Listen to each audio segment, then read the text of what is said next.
Buenos días, bienvenidos a Servimedia, un nuevo encuentro informativo aquí en nuestro estudio de televisión. Hoy vamos a hablar de accesibilidad porque precisamente el día 15 de mayo es el Día Mundial de la Concienciación sobre la Accesibilidad y queremos atender especialmente la accesibilidad cognitiva para personas con daño cerebral adquirido. Hay que recordar que la accesibilidad universal afecta a todo tipo de discapacidades, sea física, sensorial, cognitiva, como en este caso en el que vamos a intentar abordar. Y esta accesibilidad también necesita la aplicación de una serie de derechos en diferentes ámbitos para que todas las personas seamos iguales en políticas de apoyo, de recursos, de acciones, tanto en sanidad como en educación, como en trabajo, como en justicia o cultura.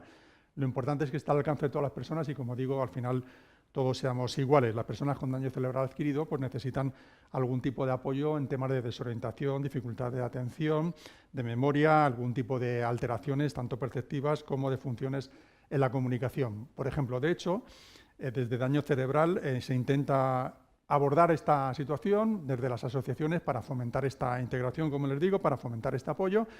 Y desde Daño Cerebral Estatal se ha elaborado incluso un título, una publicación denominada Accesibilidad Cognitiva, una herramienta para la inclusión de las personas con daño cerebral adquirido, que se ha realizado durante varios años, durante el año 23 y el año 24, como digo, con el objetivo de fomentar la integración y ayudar a la autonomía personal y real de las personas con daño cerebral adquirido. Tenemos a una serie de personas con las que vamos a conversar de manera telemática, pero es como si estuviera en nuestro estudio de televisión para abordar este asunto de la accesibilidad cognitiva, una herramienta, como insisto, para la inclusión de las personas con daño cerebral. En primer lugar, quiero saludar a Rocío de la Rosa. Buenos días, Rocío.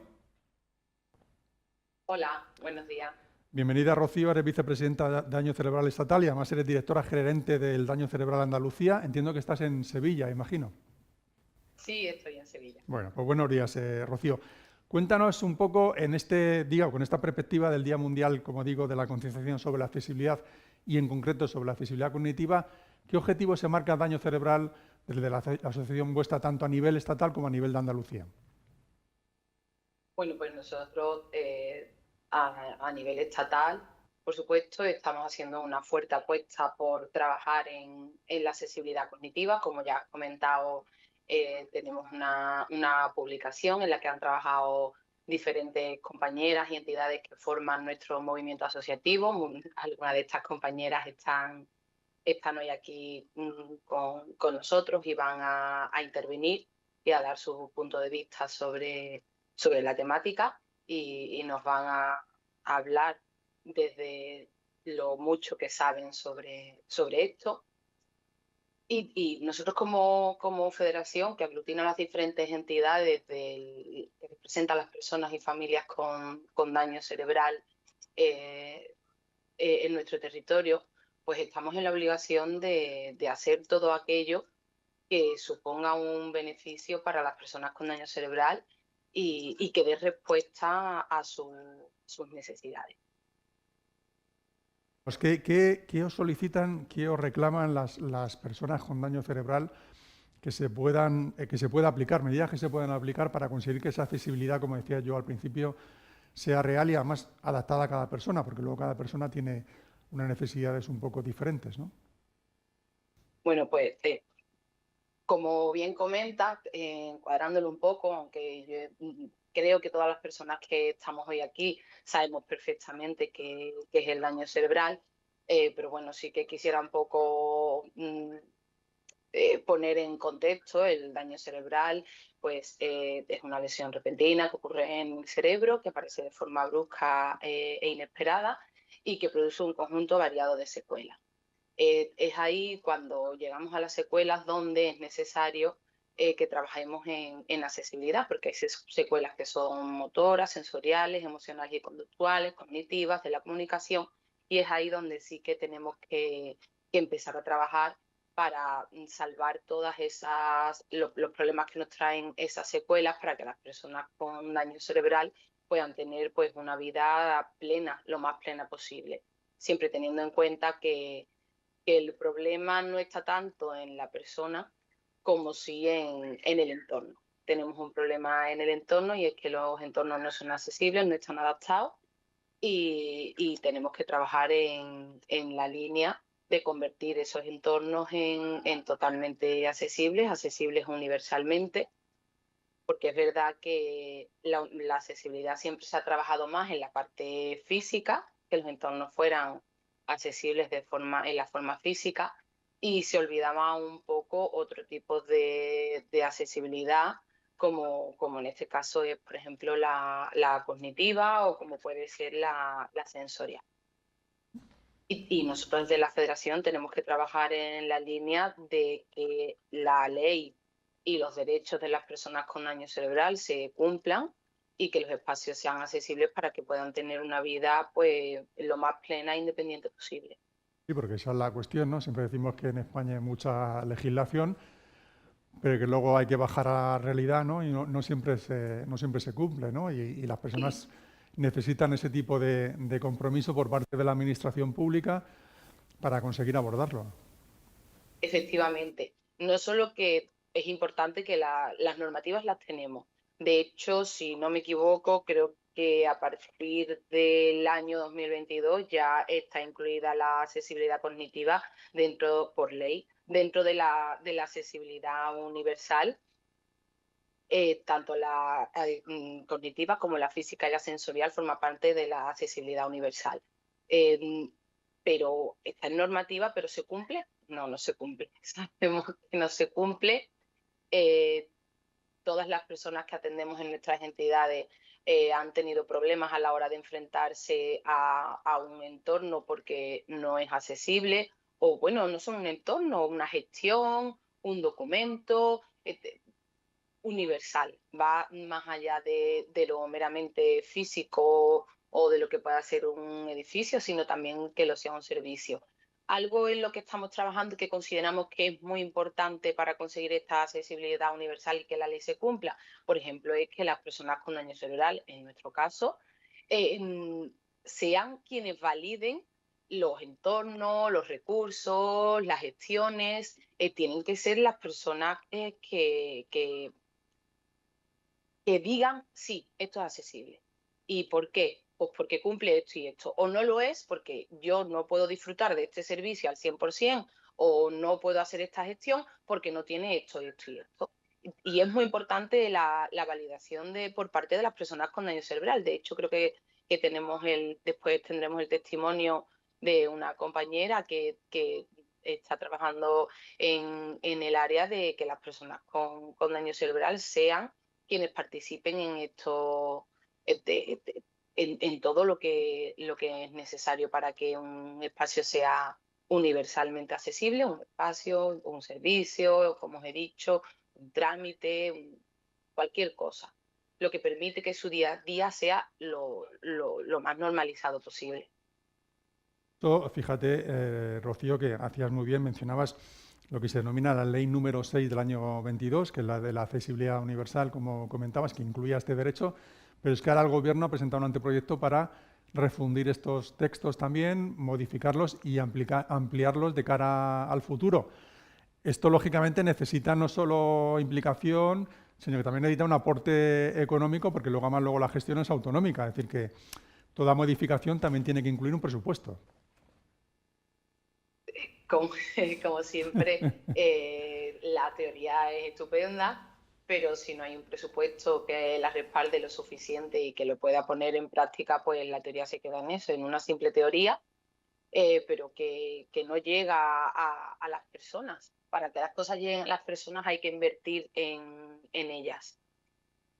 Luego cuéntanos, porque en Andalucía tenéis un proyecto de ocio inclusivo en el que estáis haciendo una valoración de la accesibilidad, eh, efectivamente, para conseguir que al final las personas también necesitan algún tipo de ocio. Cuéntanos de manera práctica qué es lo que estáis intentando hacer allí en Andalucía y si se puede trasladar a otra comunidad autónoma. Pues nosotros creamos una app que se llama De 10 y se llama De 10 porque es un ocio de 10 y a través de esa app tenemos diferentes actividades de ocio, tiempo libre, cultura, deportes, etcétera, que puedes consultar geolocalizadas porque nos dimos cuenta que las personas con daño cerebral cuando van a algún sitio, bueno, hablo del daño cerebral en nuestro caso, pero esta app la podría utilizar cualquier persona con discapacidad o sin ella. Vas a un sitio sin saber si es o no accesible para ti y cuando llegas te encuentras con que no lo es. Además del problema de logística que eso ha supuesto, de coste para la persona y su familia al desplazarse, también la frustración que supone el ir pensando que vas a hacer una actividad y que después no la puedes hacer. Entonces pensamos que podíamos utilizar unas nuevas tecnologías para salvar esto y creamos la app en el contexto del proyecto Rumbo, que ya hemos hablado varias veces en estos desayunos y en otros foros de él, que fomenta la vida independiente de las personas con discapacidad. Y esta app tú puedes ver cumpliendo unos ítems, que son 10 ítems según también la normativa existente, eh, cuánto es de accesible, un 10%, un 20%, un 30%, hasta el 100%. ¿Cómo sabemos que esas actividades de ocio son accesibles en ese porcentaje? Pues porque previamente han sido testeadas por personas que tienen daño cerebral, por sus familias, por personas voluntarias y por profesionales. Con lo cual tenemos una visión muy amplia de hasta qué punto esa actividad es o no es accesible.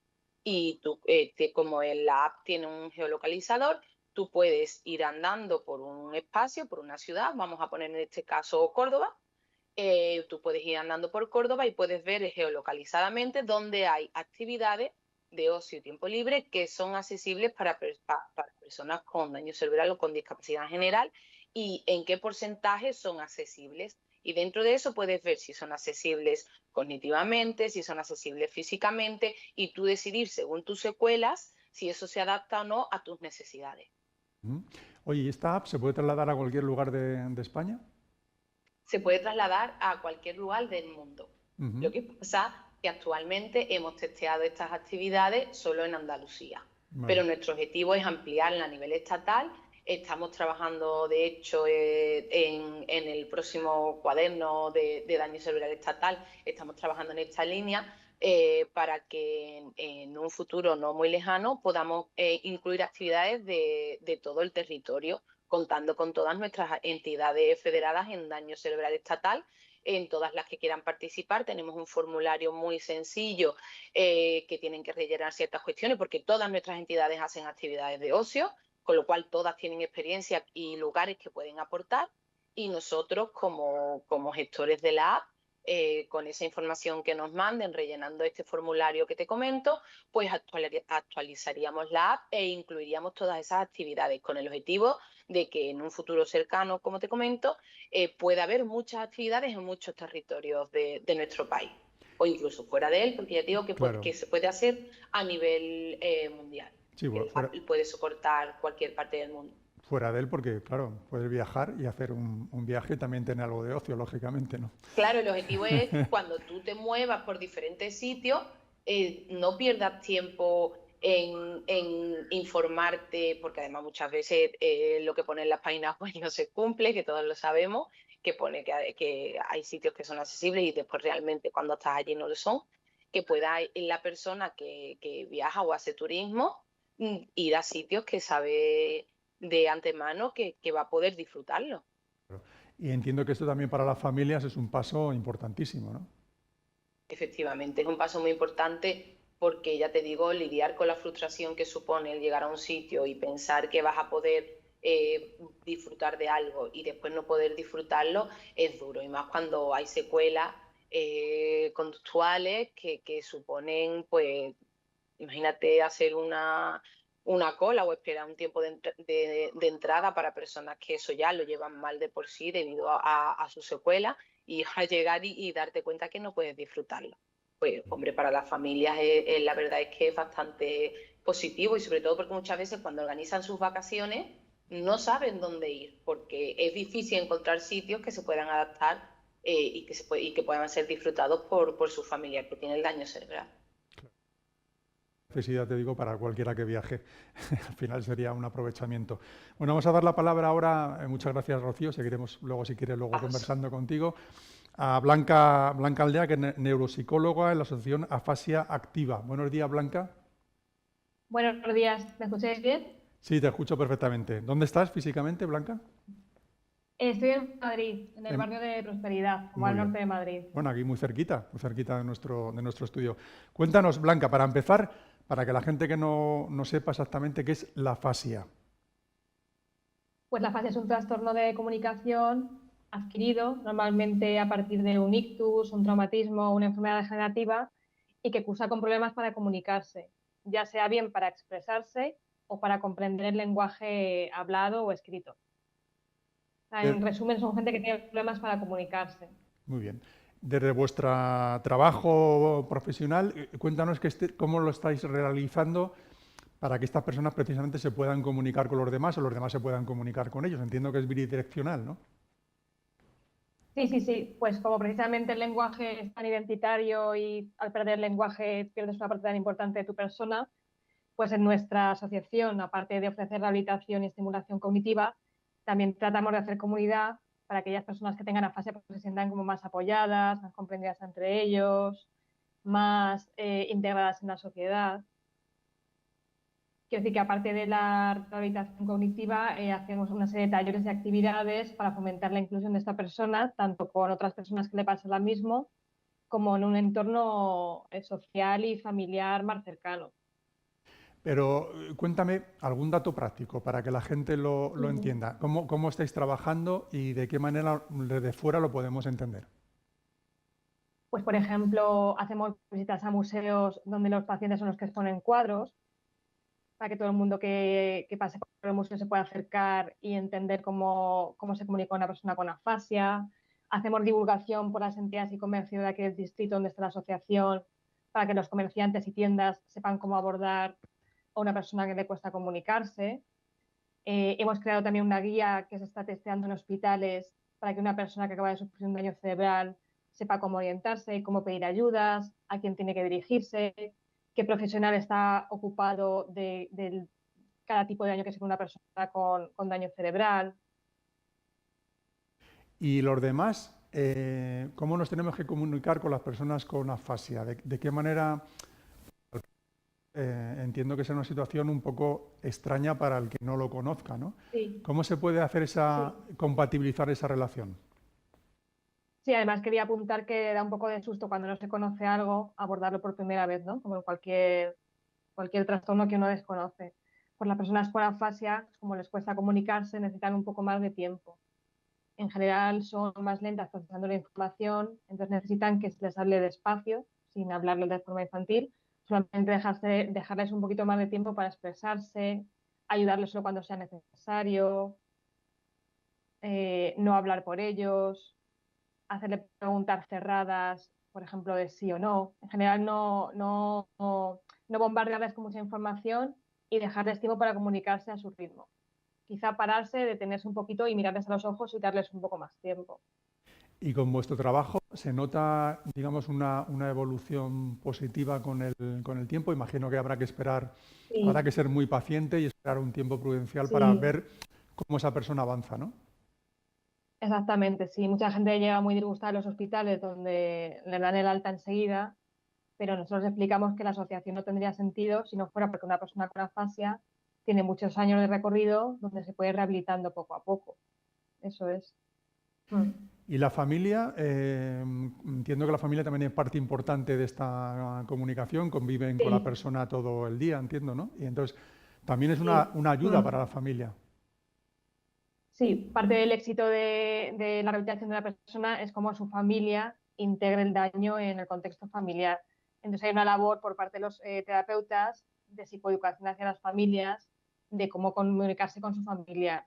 Y que son un poco las mismas pautas que he comentado antes de dejarles su tiempo, no pisarlas, no hablar con ellos, no hablar por ellos, perdón, no comunicarse de forma demasiado infantil, mirarles directamente.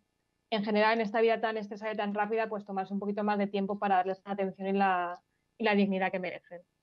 Y que se sientan incluidas y participantes en el entorno familiar. Pero luego en el día a Sí, día, así que además de trabajo, perdón. que te digo, en el día a día a lo mejor no es tan fácil, ¿no? O sea, cuando esta persona se relaciona con un tercero, ¿no? Yo qué sé, con un Eso es. médico, con una administración o con, en fin, con una necesidad que tenga que comunicarse, yo qué sé, una tienda, por ejemplo, ¿no?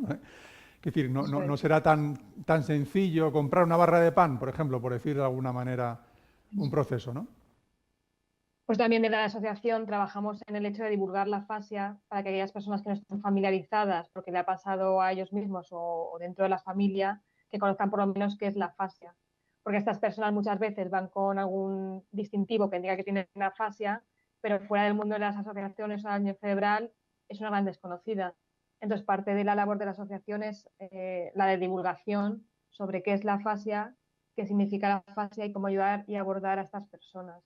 Por ejemplo, hemos creado el Día de la Fascia, que es el 28 de junio, que es un día nacional de la fascia donde se explica lo que es, intervienen profesionales y están invitados todo el mundo, tanto gente que pertenezca al área del daño cerebral como los que no, para conocer más de cerca lo que es la fascia y cómo abordarla.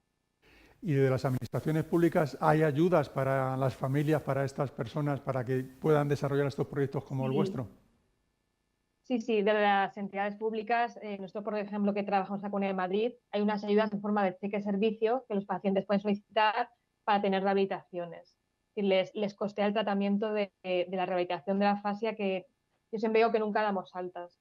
Una vez alguien tiene un daño cerebral, es muy difícil que vuelva a reintegrarse completamente a su vida. Entonces son tratamientos muy largos y que sea difícilmente costeable por la familia si no fuera por las ayudas. Entonces, estamos muy agradecidos a las administraciones porque, aunque sea una cuantía básica, sí que cubren las ayudas en la mayoría de los casos. Otro me Por comentaba, supuesto, ojalá necesario más. me comentaba Blanca que estabas en Madrid, te coordinas con otros equipos de otras comunidades autónomas para, bueno, para avanzar en los proyectos. Estamos en colaboración con FEDACE, sí. Bueno, precisamente para eso vamos a hablar con otra neuropsicóloga, una colega tuya, que también es directora de la Asociación Daño Cerebral de Santiago de Compostela, con Rocío García. Buenos días, Rocío. Hola, buenos días. Hola, Rocío, ¿qué tal? ¿Cómo estás? Creo que tienes ahí también junto a ti a Montserrat Terceiro, ¿no? Que es Sí, miembro de la Red de Ciudadanía Activa de Daño Cerebral Galicia y además es vocal de la Junta Directiva de Daño Cerebral de Santiago de Compostela, que ahora también hablábamos con ella. Pero como hablaba con tu compañera Blanca, Rocío, cuéntanos, porque tú además coordinaste el cuaderno que yo comentaba antes, el cuaderno técnico de accesibilidad cognitiva, que se ha realizado desde daño cerebral a nivel nacional. Cuéntanos cómo podemos avanzar en esta accesibilidad cognitiva que yo estoy comentando desde el principio para las personas que tengan daño cerebral. con tiempo. Primero se necesita tiempo porque hay mucho por hacer. No vamos a ser muy negativas y decir que no hay nada hecho, pero bueno, casi se podría decir, no sé si las compañeras estarán de acuerdo, que hay que empezar casi de cero. Lo primero, está la ley hecha, eso es una base fundamental en la que nos podemos basar y reivindicar, ¿no? Luego todo lo que implica.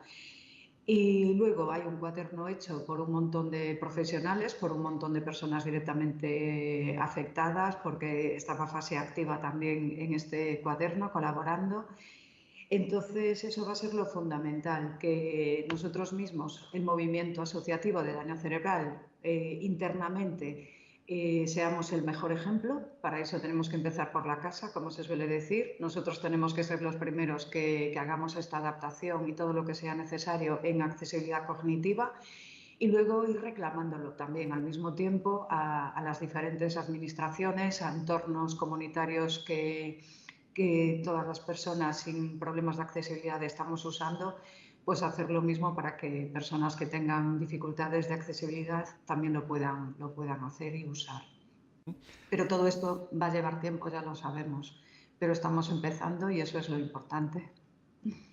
Comentábamos al principio, hay una base legal, hay una legislación que ampara esta accesibilidad, hay un trabajo vuestro muy profesional de las necesidades de cada persona. ¿Cómo se puede compaginar luego que sea una realidad? Porque, claro, la ley es estupenda, pero luego hay que llevarla a cabo con cada uno de ellos, ¿no?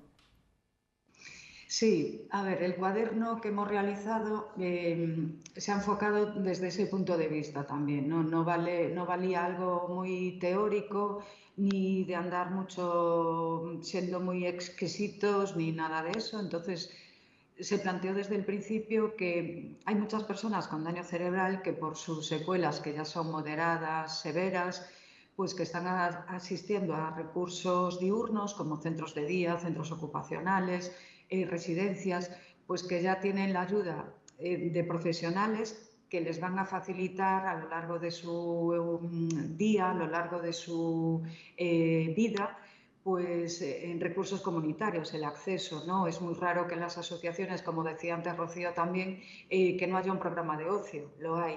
El problema lo vimos para otras personas que tienen secuelas menos, que influyen menos en su día a día, ¿no? Las secuelas invisibles relacionadas con la atención, con la memoria, sobre todo con procesos cognitivos o emocionales.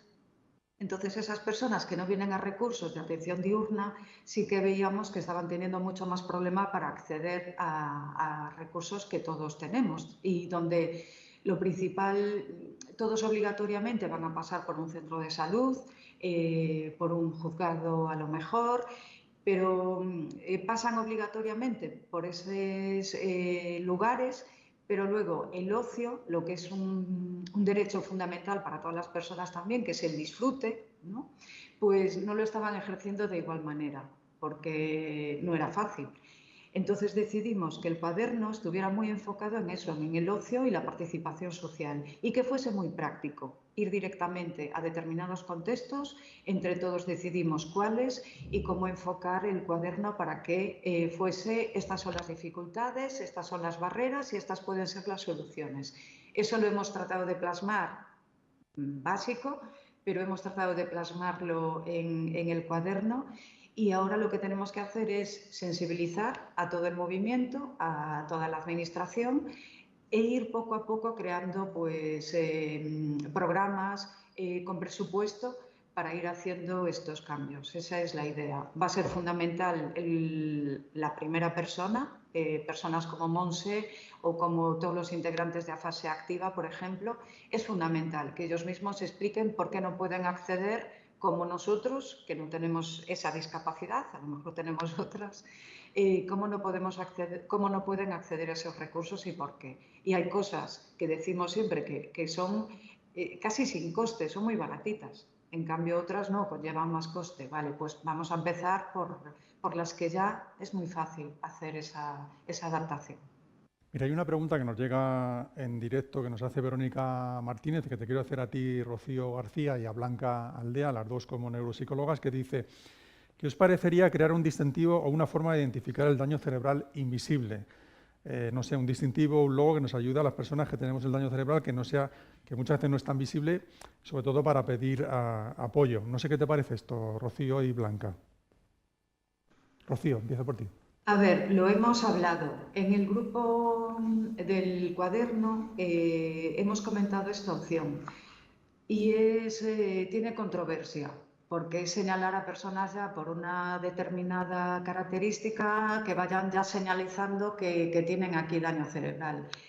Yo creo que es una discusión que tienen que tener ellos mismos, el grupo de primera persona. Yo en este momento, hace años, igual me atrevería a opinar directamente, a decir si es bueno, no es bueno.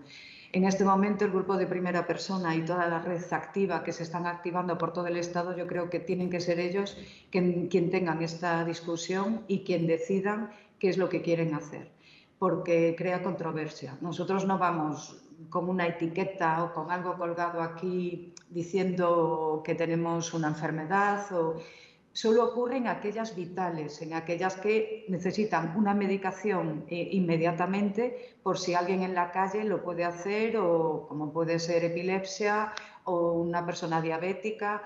Pero esto es decir, tengo daño cerebral invisible y quiero que me ayudes a ver esta obra de arte. No creemos que en el grupo que trabajamos el cuaderno no lo metimos, no se consideró oportuno, más allá de que se convierta en una discusión para ellos mismos. No sé qué opina Blanca. Blanca, ¿tú qué opinas?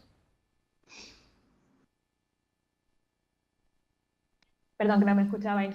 Pues en nuestro caso, ese sello viene del otro lado. Estamos haciendo un proyecto que se llama Afase Amiga, aquí en la Junta de Distrito donde pertenece la asociación, para que aquellas entidades para informar a algunas entidades que son cercanas a nuestro centro sobre cómo tratar a una persona con afasia. Entonces, esas entidades, el proyecto va orientado a que esas entidades sí que tengan un sello distintivo, no las personas, sino la propia entidad, donde reflejen que ahí tienen una especial concienciación o sensibilización para tratar a alguien con afasia que se acerque a solicitar cualquier cosa o comprar o hacer cualquier tipo de gestión.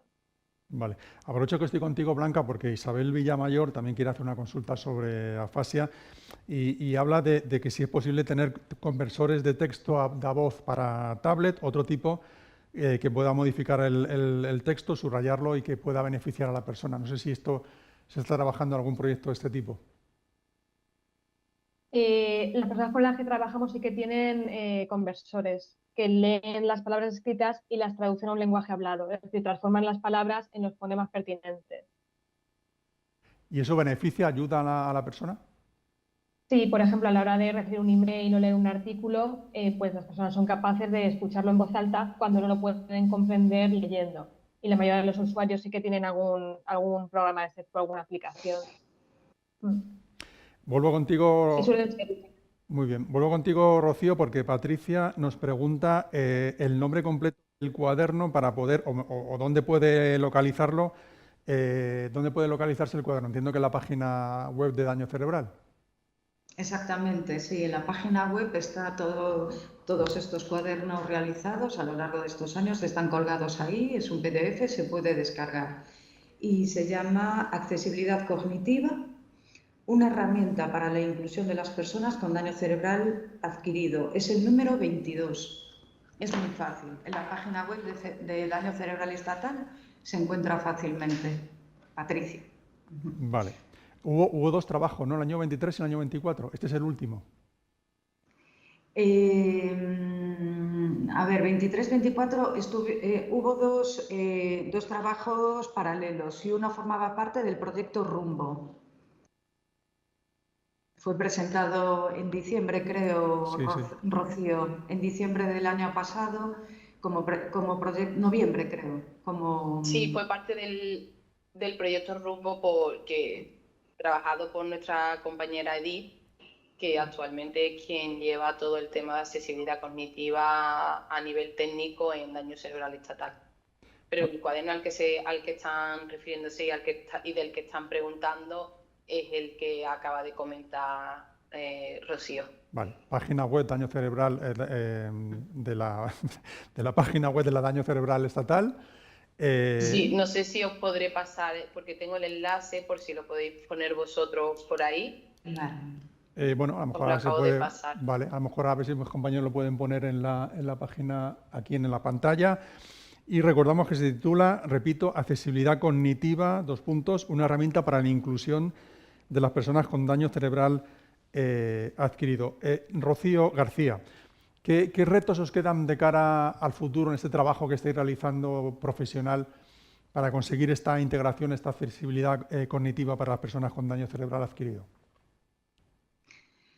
Pues lo primero es difundir esta necesidad. Es lo primero, porque como decía al principio también Rocío, está muy clara la accesibilidad, las barreras físicas, pero luego las cognitivas no se reconocen, ni siquiera por parte de la administración en ocasiones.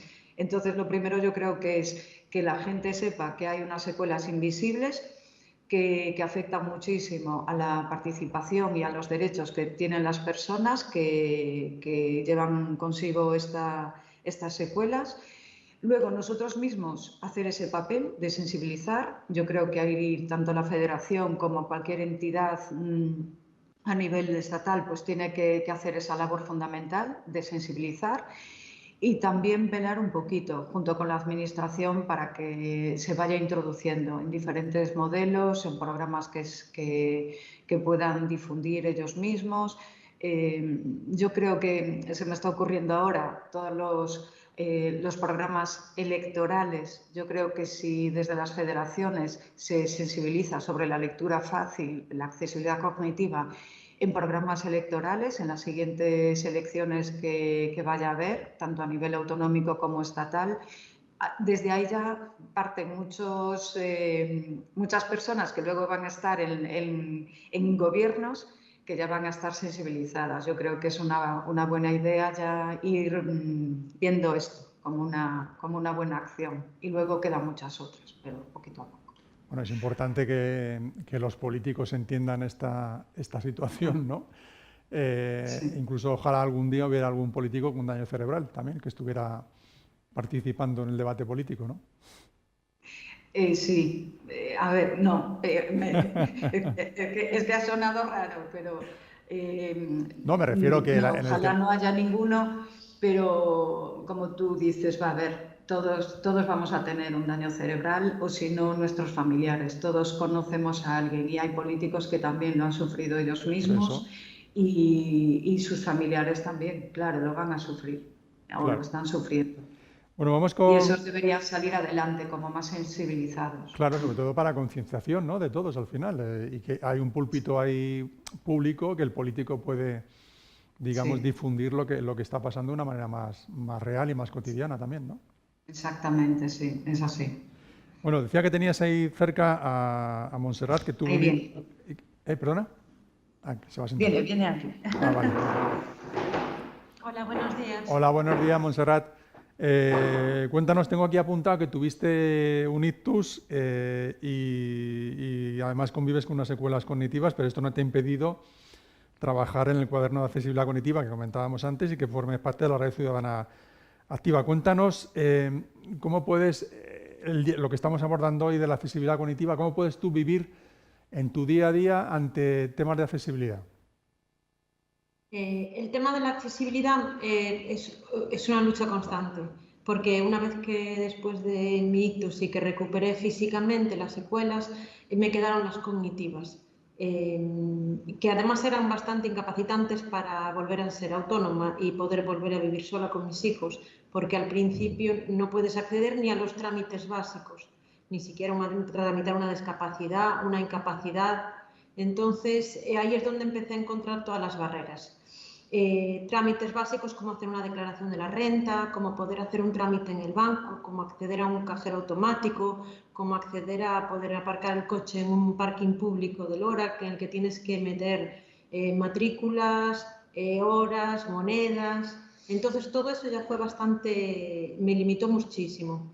Una vez que fui superando eso a base de herramientas, a base de acceder en el móvil a intentar acceder a través de fotos y con las aplicaciones, me encontré con el ocio. El de no poder disfrutar del ocio en familia, que ya era la siguiente fase.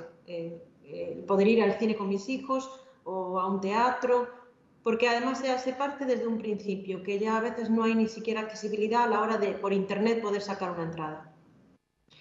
Y a partir de ahí, pues todo lo demás. Entonces, ante esa necesidad nos juntamos a un grupo de personas de aquí, de nuestra asociación, y formamos el grupo de primera persona. Empezamos con algo significativo, que fue hacer el Camino de Santiago, y a raíz de ahí seguimos asociándonos o juntándonos con el resto de las asociaciones de Galicia y hicimos lo que es la Red de Ciudadanía Activa. Y ahora lo que estamos haciendo es trabajando en lo que es el ocio inclusivo. En poder ir a unas sesiones de cine y poder detectar cuál es la barrera que encontramos ahí, porque la física sí, está en casi todas partes, pero no la cognitiva.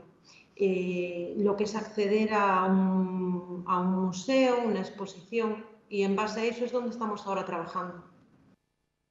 El proyecto que nos ha comentado Rocío de la Rosa de Andalucía, del proyecto de la aplicación de ocio inclusivo. Eso sería fantástico. Sí. Eso sería maravilloso ya tener de antemano, porque estamos haciéndolo invertido ahora. Yo ahora planifico cualquier actividad o cualquier viaje y lo que tengo es que comunicarme antes, quizás mandar un correo electrónico para saber si voy a tener accesible la entrada o lo que va a ser la actividad. A veces contestan, a veces no. Me he encontrado con ir a algún museo donde por internet antes sí que me encontré que tenía ya en una exposición un libro, una guía de lectura fácil, pero no es lo habitual. Entonces llegas a encontrarte en un momento el factor sorpresa. Rocío de la Rosa, comunícate con Monse, ¿no? Y le trasladas Sí, sí. vuestro proyecto. Sí, sí, hablaremos con las compañeras para poder incluir las actividades que han realizado y también pondremos en el chat de YouTube el enlace a la app por si alguien quiere descargársela. Pues seguimos contigo, Monse, fenomenal. Has hablado de la discapacidad. ¿Tú has conseguido ya el reconocimiento de la discapacidad? Que esto es un camino complejo, largo y a veces, bueno, muchas veces no es fácil. Sí, yo la discapacidad, yo mi TUS lo tuve en el 18 y el reconocimiento de la discapacidad me tardó creo que un año. Y la incapacidad laboral ya fue un año y medio, pero con las revisiones. Pero sí, la discapacidad ya la tuve al año, pero durante todo ese año es una incertidumbre. No tienes la discapacidad, por lo tanto, al no tener ese porcentaje, tampoco accedes a los beneficios que tienes con ese porcentaje de discapacidad. Y al mismo tiempo estás con una baja laboral en el que ya tienes un ingreso menor económico.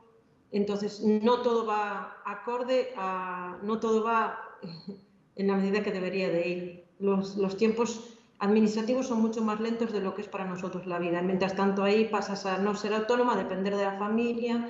En mi caso, padres que todavía estaban trabajando, así que supuso que mis padres tuvieran que adaptarse también a mí y ellos tener también una baja. Has comentado que tú tienes familia, entiendo que tienes hijos. Sí, sí, yo tenía 2 hijos pequeños en ese momento. Y cuéntame cómo convivieron ellos con tu enfermedad, con tu situación de daño cerebral del ictus este que tuviste. Bueno, en mi caso mis hijos, la pequeña no, tenía 7 años y el mayor tenía 5 años más. Sí que necesito el mayor ayuda psicológica para entender, porque aún hoy en día, que ya pasaron 8 años me parece, sigue diciendo que no soy la misma madre de antes. Claro, porque una madre que vas a una cabalgata de Reyes, que vas al cine, y yo tardé muchos años en poder volver al cine, y tardé mucho tiempo, y yo pasé el proceso después de tener que volver a ingresar para tener que hacerme la cirugía. Entonces, no vuelves a ser la misma persona. No es que solo me tuviera que adaptar yo a mis secuelas, sino que también mis hijos. Claro, y entonces ahí entiendo, ¿necesitaste algún tipo de ayuda, por ejemplo, psicológica también para adaptarte a la nueva situación? Sí, yo creo que la ayuda psicológica ya debería de ser la primera de todo ya desde el hospital. Yo es una cosa que en ese momento no la tuve, que la tuve un mes después cuando empecé la asociación, pero que yo creo que ya desde el mismo momento desde que estuve en la UCI hubiera necesitado una persona que me hubiera explicado, un psicólogo que me hubiera explicado lo que me había pasado. Claro, claro. Y luego entiendo que en tu zona, lo has comentado antes, tienes otros compañeros que te han tenido tu mismo episodio. ¿Qué te trasladan ellos de necesidades que tienen en el día a día? Que será muy parecido a lo que tienes tú, ¿no? Las necesidades que tienes tú. Más o menos las necesidades son las mismas. Sí, tengo compañeros que sí que pudieron incorporarse a la vida laboral, pero que no pueden incorporarse al mismo trabajo que tenían anteriormente, adaptado, lo que también eso supone, porque al final es como volver a empezar tu vida laboral, pero muchos años después de haber estudiado.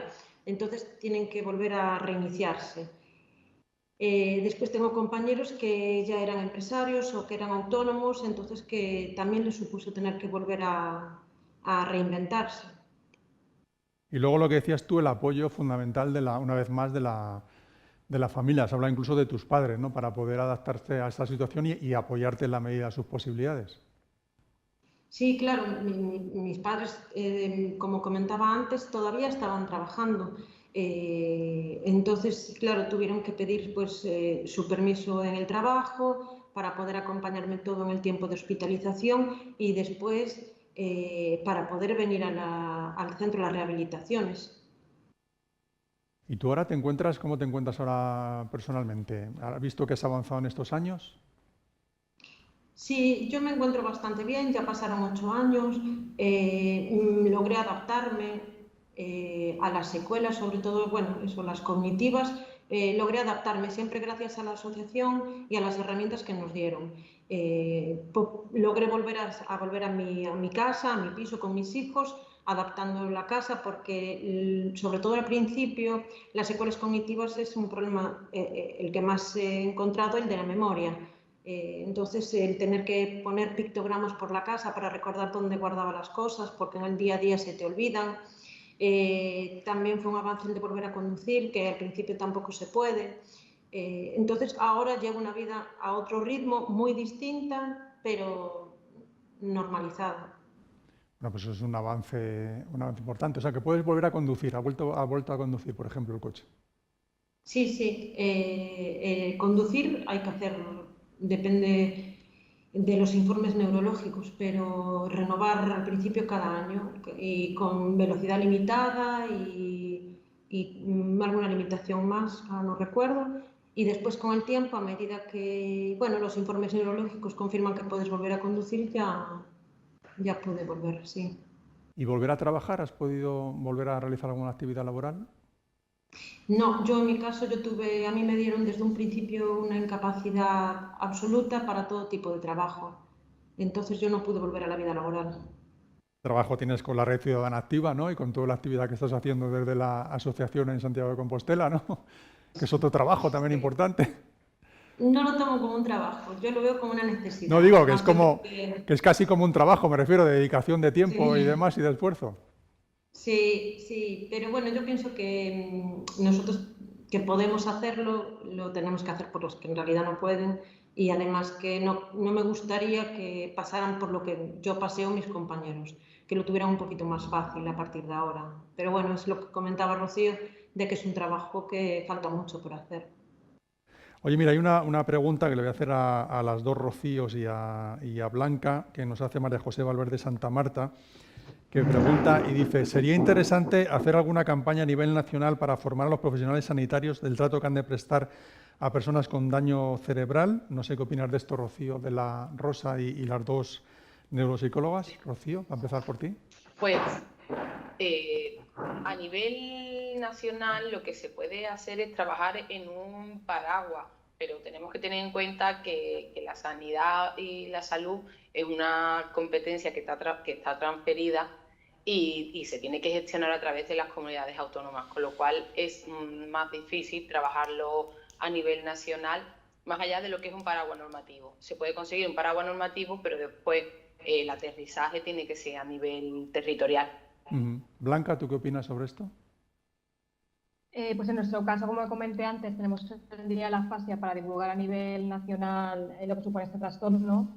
Y por mi parte sí que veo con alegría que los medios de comunicación cada vez se trata más el tema del daño cerebral. Y se acerca a las personas que tienen desconocimiento. Sí, tienes razón de que los medios aquí tenemos un papel fundamental. Nosotros intentamos desarrollarlo. Rocío García, ¿tú qué opinas sobre esto? Sí, es complicado y sí que habría que hacer algo a nivel, yo creo que a nivel local, estatal y autonómico también. El Consejo Interterritorial sí que debe hacer caso a estas cuestiones también cuando es a nivel estatal, desde la Federación. Y luego cada persona en el día a día, cada persona que vaya a consulta, ella misma tiene que reivindicar que esto ahora no es así. Hay un derecho a la información y la información se debe de dar asegurándose de que la persona que tiene enfrente la está recibiendo bien, la está entendiendo y puede tomar una decisión autónomamente. Entonces, cada persona por sí misma hay que enseñarle a hacer esto también. Antes comentaba Rocío García, digo el apellido porque me llamáis las dos Rocío para identificaros. Sí, es una coincidencia buena. No, comentaba Montserrat Monse que ella hubiera pedido un apoyo psicológico desde el principio. ¿Esto se puede conseguir de cara al futuro cuando haya un nuevo episodio de daño cerebral, de ictus o una situación similar en alguna persona que se le produzca o tenga esa situación particular? Es una reclamación, nosotros llevamos 25 años en el movimiento asociativo, en la federación. El primer programa que tenía FEDACE en aquel momento era el programa de información, orientación y apoyo a las familias. Y ahí estaba el apoyo psicológico como algo básico para las familias y las personas con daño cerebral adquirido. Esto fue en el año 98, 97, 98 y aún no está como una necesidad cubierta, que es la primera que piden todas las familias y todas las personas. Es la primera necesidad que quieren que se cubra desde el sistema público y no está garantizado aún. Depende mucho de las áreas, depende mucho de la persona psicólogo que esté trabajando en cada hospital, de que tenga esa sensibilidad.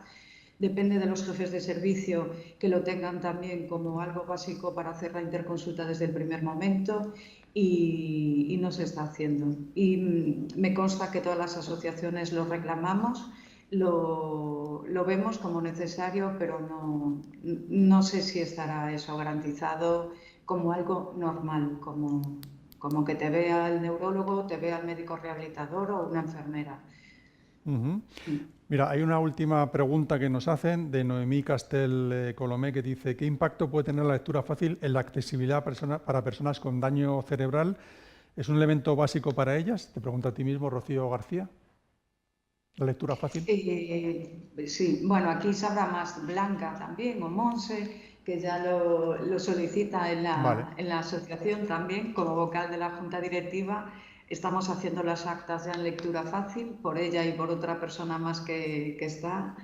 Y, a ver, el impacto es enorme y la mejoría también, porque un documento de 5 folios que nosotros tenemos que leer, procesar y luego tomar decisiones sobre ellos lleva mucho tiempo para una persona que pueda tener una secuela cognitiva. Y tanto con afasia o sin ella, con un problema de atención, de memoria, tiene que ir procesando todo con mucha calma.